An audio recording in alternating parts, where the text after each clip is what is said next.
Une pente à plus de 70%. Des motards prêts à tout pour gravir les 230 mètres. Des motos qui volent. La montée impossible est une attraction en elle-même. Une compétition d'amateurs avertis un peu casse-cou dans un tracé très technique.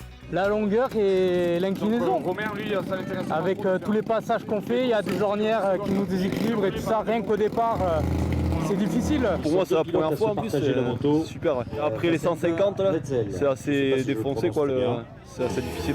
C'est vachement mou et après, c'est les problèmes de mécanique que j'ai eu moi. Donc voilà, donc après, c'est comme une montée impossible, tout meilleur, c'est 50% de chance, 50% de pilotage. Un départ le plus vite possible sur des motos très particulières, souvent construites pour l'occasion. Depuis 1984, la montée impossible attire de nombreux concurrents, 72 cette année. Une épreuve comptant pour un championnat de France, peut-être la manche la plus difficile du circuit. Le dénivelé, c'est peut-être le même, on le retrouve sur d'autres épreuves. Mais par contre, voilà, ici on a pas mal de paliers. Donc en fait, c'est des cassures qu'on fait dans la montée qui fait que ça fait perdre plus ou moins de vitesse.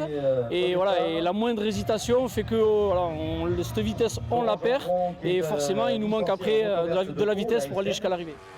Et cette année, la montée impossible d'arrêt est restée impossible. Le gagnant s'est arrêté à 194,8 mètres.